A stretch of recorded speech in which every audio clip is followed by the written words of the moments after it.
Hi Habs Nation. The day started busy in Montreal with important information about two players. Check it all out in this video. If you are a big fan of the Habs, leave your like on the video.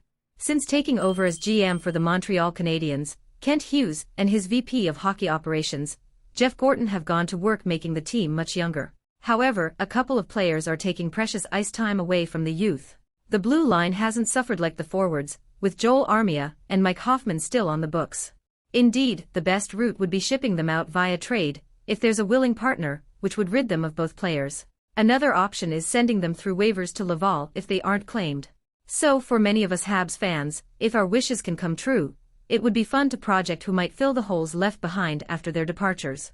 With a prospect pool that has established itself as one of the premier groups in the NHL, the Canadiens are looking to push ahead with their prospect development, meaning that some players are ready to take the next step to the NHL, and some are ready to start their professional careers. With that, if older guys aren't producing, putting a young guy in their spot to get the highly coveted ice time would only benefit the Habs' rebuild. There are quite a few options to fill the holes that would open up if Hoffman and Armia get demoted. From a core of players, there are a pair of forwards that stand out in my opinion.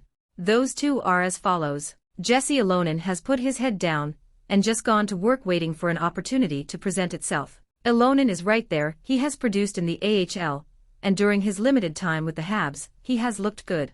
With a full season ahead to work with, Ylonen will have the perfect opportunity to assert his place within the Habs lineup. If he can grab it and run with it, the Canadiens would benefit from it. He has the skating. With a little added strength, I believe he would be able to separate from defenders. In open space, Ylonen is quite deceptive with his soft mitts and head fakes, while his shot is always a threat. He is no slouch defensively, using his swift skating and a smart stick to cut off plays. He can transition turnovers to offense with a few quick strides. With a nice combination of speed, smarts and puck skill, Ylonen would be a nice addition to the Canadiens' top 9. Sean Farrell had a brilliant season in the NCAA with the Harvard Crimson. Although it didn't end the way he would have hoped, an opportunity presented itself for Farrell.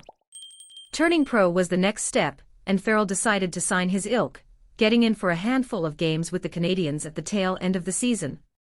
Farrell potted his first NHL goal, and he displayed glimpses of what he is capable of, albeit in a brief sample size. His game relies heavily on skills, and should his skating climb to another level, he would be all the more dangerous. His mind and offensive skill make him a constant dual threat to thread a pass or use his deceptive release. If Farrell can get stronger in his lower body, his skating would benefit from that. As a sneaky, smaller guy, he can get lost in space, and with an added gear to his skating, he could get to those spots quicker, increasing his scoring opportunities. A player with his skill set would fit into the top 9 beautifully. While there are a plethora of options, these two guys stand out to me. Regardless, the Canadiens will have a youth-filled lineup.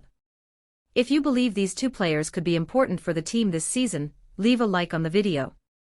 Check if you are subscribed here on the channel so you don't miss any updates we publish here. Click now on the video that is appearing on your final screen, and check out the leaked information that surprised the entire Habs nation. Until the next video. Go Habs!